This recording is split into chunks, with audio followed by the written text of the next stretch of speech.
আমি গভীর শ্রদ্ধার সাথে স্মরণ করব আমার সম্মানিত কৃষক পিতা, যিনি অতি সাধারণ গ্রামের একজন অতি সাধারণ কৃষক ছিলেন। আমি সোনার চামচ এবং রূপার কাঠি হাতে নিয়ে জন্ম নেইনি। আমি এমন একটি জায়গায় জন্মগ্রহণ করেছিলাম যেখানে আমি অভুক্ত মানুষের সংগ্রাম দেখেছি। আমি দেখেছি 2টা মাস আসলে মানুষের মধ্যে দারুণ হাহাকার, একটা চৈত্র মাস আর একটা কার্তিক মাস। তখন বাংলা মাসেরই চর্চা হতো, এখন তো আমরা সবাই ইংলিশ হয়ে গেছি।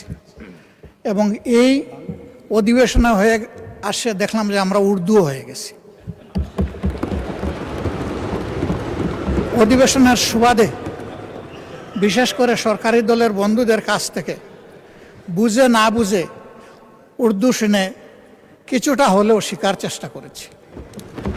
ধন্যবাদ তাদেরকে।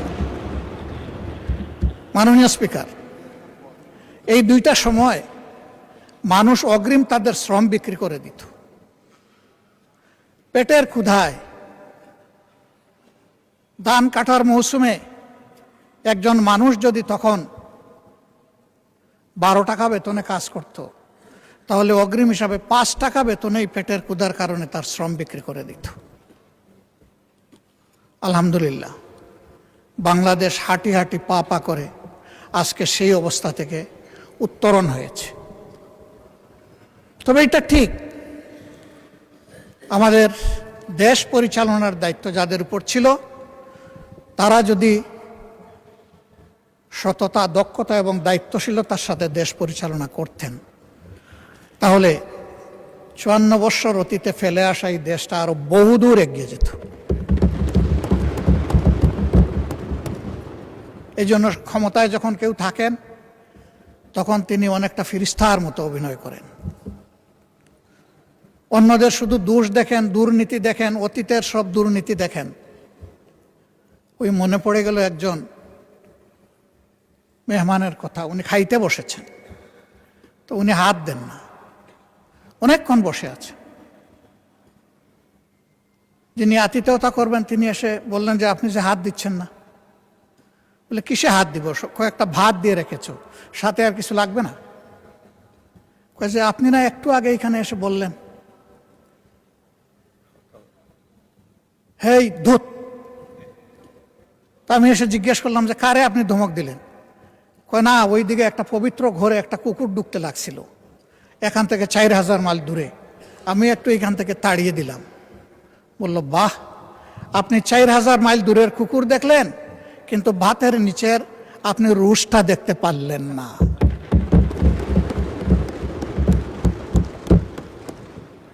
ক্ষেত্র বিশেষে আমাদের অবস্থান এমন হয়ে যায়, আমরা অনেক দূর দেখি, কিন্তু আমার গায়ে বগলে আমার যে দুর্বলতা বা গন্ধ, সেটা আমরা দেখি না বা বুঝার চেষ্টা করি না। অন্যের দোষের তালিকা তৈরি করা খুবই সহজ। মানুষ কখনো মহৎ হতে পারে না যে শুধু অন্যের দোষের তালিকা তৈরি করে। মানুষ সেই মহৎ হয় যে নিজের দোষ খুঁজে বেড়ায়, যে আমি কোন ভুল করেছি। যখন মানুষটি নিজের ভুলের দিকে তাকায়, তখনই তার সংশোধনের রাস্তাটা খোলা হয়ে যায়। আর অন্যের ভুল যখন খুঁজতে থাকে, তখন তার কিন্তু আর ওই ভুল থেকে, নিজের ভুল থেকে ফিরে আসার রাস্তা বন্ধ হয়ে যায়। আমি এখানে এসে মাঝে মাঝে কনফিউশনে পড়ে যাই।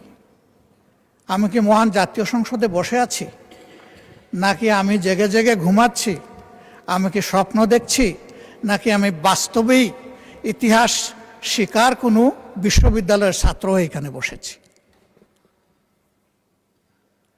আমাদের 12 তারিখ থেকে শুরু করে আজকে 30 এপ্রিল পর্যন্ত চলে আসা বক্তৃতার আমি যদি ভুল না করি, তাহলে 80 ভাগ ছিল ইতিহাস চর্চা।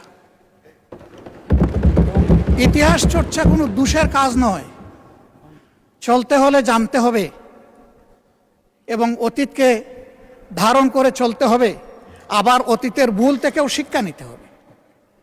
এটি হচ্ছে ইতিহাসের চাহিদা। বিরোধী দলের নেতা, আর কতক্ষণ সময় লাগবে? আপনি যতক্ষণ দিবেন। না আপনারা কতক্ষণ লাগবে? আপনি সারা রাত দিলে আমি রাজি আছি, 2.5 ঘন্টা দিলে রাজি আছি, 4 ঘন্টা দিলেও রাজি আছি। এটা আমার পাওনা। আপনি বলবেন সবাই পাইছে আধা ঘন্টা 20 মিনিট, আপনি একটা যৌক্তিক সময় নিন। আমি একটা যুক্তি দিয়ে যৌক্তিক সময় নিচ্ছি। যখন কার্য উপদেষ্টা কমিটির বৈঠকে 42 ঘন্টা সময় নির্ধারণ করা হয়েছিল এটার জন্য, তখন আমি বলেছিলাম যে এটা 50 ঘন্টা করেন। এইটা নিয়ে আমাকে 2বার খুঁটা দিয়েছেন আমার সম্মানিত একজন সংসদ সদস্য এবং তার সূত্র ধরে আরো কয়েকজন। খুঁটাটাই যখন খাইলাম মাননীয় স্পিকার, তখন পুরা সময়টাকে আমার পাওনা নয়? কথা চান, সেই দিক থেকে আপনি বিবেচনা করেছেন, আপনাকে ধন্যবাদ মাননীয় স্পিকার। তা আমি এত চাইবো না, 4 ঘন্টাও চাইবো না, কমপক্ষে 2.5 ঘন্টাও চাইবো না। আমি শেষ করে দিচ্ছি, আমি সেই দিকে আগাচ্ছি। আমার বক্তব্যে যদি কোনো ধৈর্যচ্যুতি ঘটে আমি মাপ চেয়ে নিচ্ছি। মাননীয় স্পিকার, এই বাংলাদেশটাকে আমরা সবাই বলি যে আসেন ঐক্যবদ্ধভাবে এগিয়েছে। তো ঐক্যবদ্ধভাবে এগিয়ে যেতে হলে আসলে মানসিকতায় আমাদের সবার পরিবর্তন আনতে হবে। পরিবর্তন বক্তব্যে নয়, পরিবর্তন আনতে হবে মানসিকতায়। সেটা কি? সেটা আর কিছু নয়, let us agree to disagree. আমার অপিনিয়ন আমি দেব, আপনার অপিনিয়ন আপনি দেবেন, আমারটা আপনি শ্রদ্ধা ভরে শুনবেন, আপনারটা আমি শ্রদ্ধা ভরে শুনব।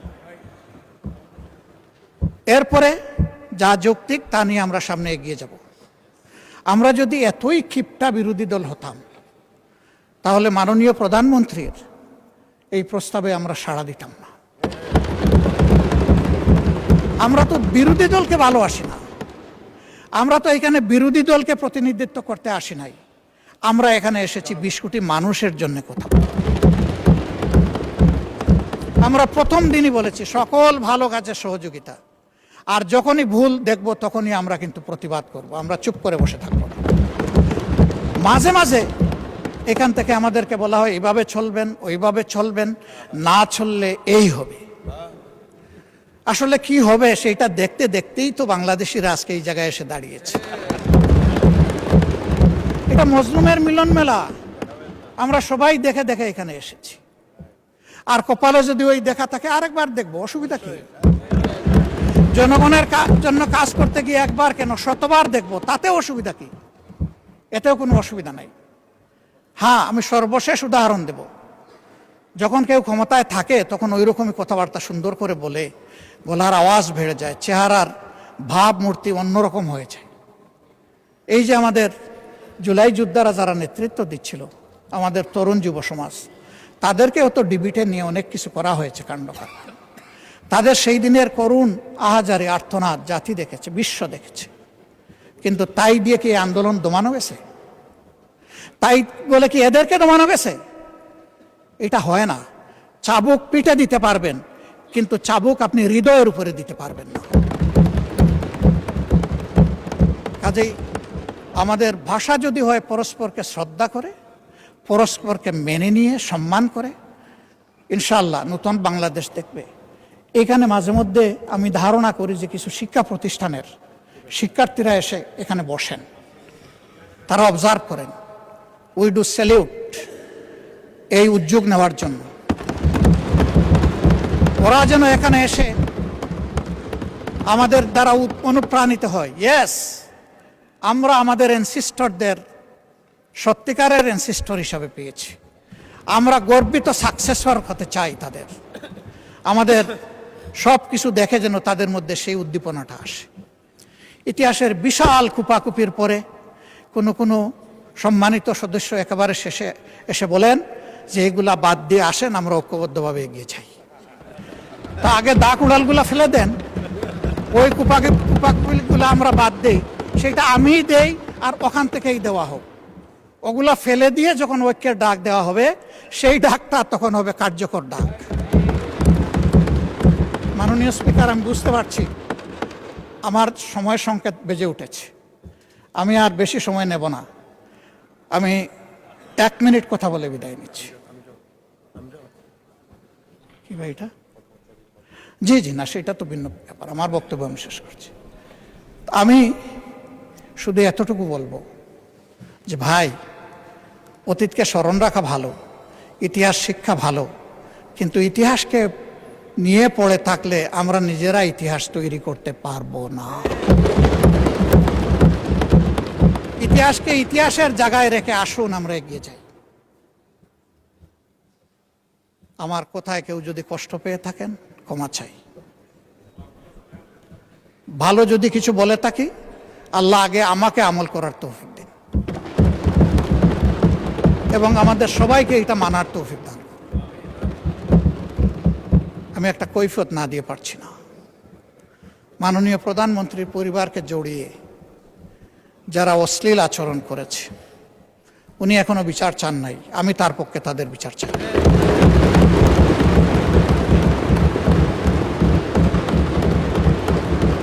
ওনার মেয়ে, আল্লাহ তাআলা আমাকেও 2টা মেয়ে সন্তান দান করেছেন, আমার মেয়ে।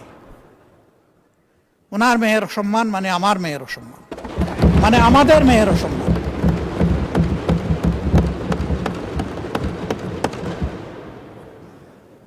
এই ইতর প্রাণীগুলা কারা, তাদেরকে নির্মোহভাবে খুঁজে বের করা হোক। প্রিকনসেপ্ট কোনো আইডিয়া থেকে নয়, ব্লেম গেমের জায়গা থেকে নয়, ভেরি ট্রান্সপারেন্টলি এটা বের করে আনা হোক। আমার নিজের দুঃখের কথা নাই বললাম, একটা মানুষ বয়স হওয়া পর্যন্ত সব সময় গায়ে কাপড় রাখার চেষ্টা করেছি। মা বাপ যেটুকু পেরেছেন, আমি এখন যেটুকু পারি সামর্থ্যের আলোকে। কিন্তু আমার যে কতবার কাপড় চোপড় খুলে ফেলে, নিজেরটা আমি কারে বলবো? মাননীয় স্পিকার, কি শিখাচ্ছি, কাদেরকে প্রশ্রয় দিচ্ছি? মনে রাখবেন, আমাদের কেউ যদি এদেরকে প্রশ্রয় দেয়, একদিন এরা আমাদেরও কাপড় নিয়ে টান দেবে। এই নোংরা ধারা বন্ধ হওয়া উচিত। এর অস্ত্র সরকারের হাতে, আমরা সরকারকে পূর্ণ সহযোগিতা করব। সকল টেকনোলজি কাজে লাগিয়ে প্রথমত বলবো যে এই নোংরামি বন্ধ করার পথ বাহির করুন, গোটা ফিল্টার করে আউট করুন। তারপরে বলবো ইনসিডেন্টালি ওর অ্যাক্সিডেন্টালি কিছু হয়ে গেলে সেইটার কঠোর ব্যবস্থা নেই। আমি সংসদ সদস্যরা 2জন দাঁড়িয়ে তাদের নিরাপত্তা চেয়েছেন, আমি খুশি হতাম তারা যদি বলতেন আমরা আমাদের নিরাপত্তা চাই না, আমরা 20 কোটি মানুষের নিরাপত্তা চাই। আমি বলবো আমরা 20 কোটি মানুষের নিরাপত্তা চাই। আমি ধন্যবাদ জানাচ্ছি বিশেষভাবে এই অধিবেশনকে সফল করতে যারা প্রচুর খাটুনি করেছেন, কষ্ট করেছেন। সমস্ত কর্মচারী কর্মকর্তাবৃন্দ, মিডিয়ার লোকেরা যারা শৃঙ্খলার দায়িত্বে ছিলেন, তারা সবাইকে আমি ধন্যবাদ জানাচ্ছি বিরোধী দলের পক্ষ থেকে বা সারা অধিবেশনের পক্ষ। অতীতের রেওয়াজ এইটাকে সামনে রেখে, এইটা তাদের পারিশ্রমিক নয়, তাদের প্রতি সম্মান এবং ভালোবাসার নিদর্শন স্বরূপ আমি অনুরোধ করব মাননীয় স্পিকার, আপনি তাদের এক মাসের পরিমাণ বেতনের একটা ইনসেন্টিভ তাদের হাতে এই অধিবেশন শেষ হওয়ার সাথে সাথে সেই সিদ্ধান্তটি আপনাকে নেওয়ার জন্যে আমি আমার সমস্ত কর্মকর্তা কর্মচারী ভাই বোনদের পক্ষ থেকে আমি আপনাকে অনুরোধ জানাচ্ছি। তবে এই দিয়ে তাদের অবদানের সম্পূর্ণ কৃতজ্ঞতা আদায় করা সম্ভব নয়। আমি বিশ্বাস করি আমরা যেমন দেশের জন্য কাজ করেছি, এই কয়টা দিন তারা সীমাহীন পরিশ্রম করেছেন দেশের জন্যে, ইনশাআল্লাহ তারা সম্মানিত হবেন। মাননীয় স্পিকার, আপনাকে ধন্যবাদ। আসসালামু আলাইকুম ওয়া রাহমাতুল্লাহ।